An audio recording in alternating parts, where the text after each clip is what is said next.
Hello बच्चों, कैसे हैं आप लोग। आई होप सभी बच्चे बहुत अच्छे होंगे। बच्चों, जो आज हम पढ़ेंगे ये एक एग्जाम्पल दिया था मैंने आप लोगों को करने के लिए, ठीक है। तो इसको लेकर के बच्चों में जो है कुछ कन्फ्यूज़न है कि ये सर कैसे सोल्व होगा कैसे नहीं, ठीक है। तो मैं क्या करता हूँ बच्चों कि इसको आपको सोल्व करा देता हूँ, ठीक। तो सभी बच्चे इसको देखिएगा और ये एक इम्पोर्टेंट बात भी है आगे के लिए, ठीक है ना। तो आप देखिएगा बच्चों, देखो इसमें क्या दिया हुआ है। If two stones of 150 gram and 500 gram are dropped from a height, which stone will reach the surface of earth first and why. ठीक। देखो बच्चों, क्या है कि हमारे पास एक वेट है जिसका जो 150 ग्राम का है, ठीक। और सेम यहीं पे ही एक और वेट है जो 500 ग्राम का है। मतलब बच्चों, मास किसका ज़्यादा है? अगर हम ध्यान से देखें तो ये जो दूसरे वाला है इसका मास ज़्यादा है, ठीक। और पहले वाले का मास कम है।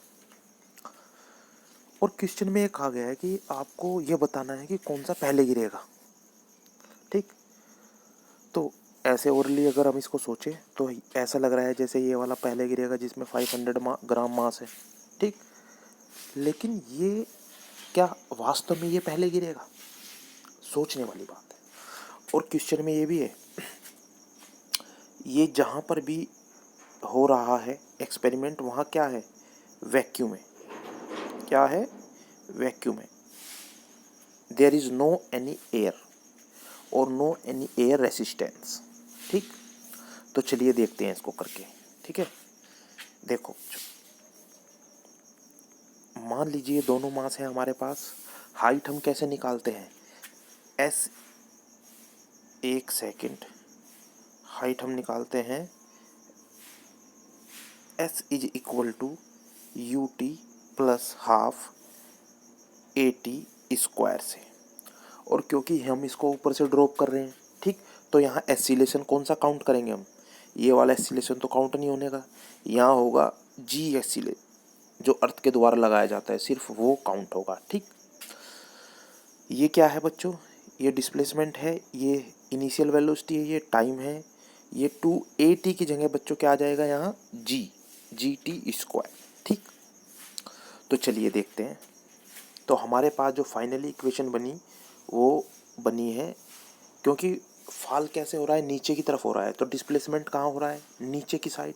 तो एस किस में आएगा प्यारे बच्चों? माइनस एस आ जाएगा। इनिशियल वेलोसिटी क्या है बच्चों? इसको ड्रॉप किया गया है। दोनों जो हमारे पास ऑब्जेक्ट है उनको ड्रॉप किया गया है। It means initial velocity zero है, मतलब ज़ीरो। और यहाँ आएगा प्लस हाफ, और जी की जगह माइनस जी आएगा। कारण क्या है बच्चों? ऑब्जेक्ट ऊपर से नीचे की ओर गिर रहा है, ठीक। मतलब इसकी डायरेक्शन भी नीचे की साइड में ही है, तो ये भी क्या होगी? माइनस जी। और यहाँ इंटू टी स्क्वायर। क्लियर है? अब फाइनली जो हमारे पास बचेगा वो बचेगा minus S is equal to minus half G T square. यहाँ माइनस से माइनस कैंसिल हो जाएगा, ठीक। अब हमारे पास सिर्फ क्या बचा है? अब हमारे पास सिर्फ बचा है S is equal to half G T square, ठीक। अब देखो, ये जो डिस्टेंस है ये फाइनली हमें मिलेगी। क्या यहाँ मास पे कोई डिपेंडेंसी है? नहीं है। सिर्फ किस पे डिपेंड कर रहा है? जी पर, ठीक है, और टी पर। और बच्चों जी क्या है? एसिलेशन है। और सिर्फ इस पे अगर एसिलेशन है तो फोर्स कौन सा काम कर रहा है? अगर एसिलेशन यहाँ जी काम कर रहा है, और जी क्या होता है? जो अर्थ के द्वारा लगाया गया एसिलेशन है। तो फोर्स कौन सा काम करेगा? जो अर्थ के द्वारा लगाया गया फोर्स है। बात समझ में आ रही है? और कोई फोर्स है ही नहीं। आप खुद सोचो, अगर किसी ऑब्जेक्ट पर सिर्फ एक ही फोर्स काम कर रहा हो, दो ऑब्जेक्ट हैं और कोई फोर्स काम ही नहीं कर रहा हो, ठीक, तो वो क्या दोनों के दोनों सेम चलेंगे? बिल्कुल सेम चलेंगे। अगर वो मास पर डिपेंड ही नहीं कर रही है, डिस्टेंस देखो कहीं से कहीं तक भी मास पर डिपेंड नहीं कर रही, तो मतलब क्या है? फाइनल दोनों जो गिरेंगे ना, ये बहुत खूबसूरत जो है रिजल्ट है बच्चों इसका। ये जो दोनों गिरेंगे अर्थ पर वो एक साथ गिरेंगे, और सेम डिस्टेंस जो है प्यारे बच्चों, ये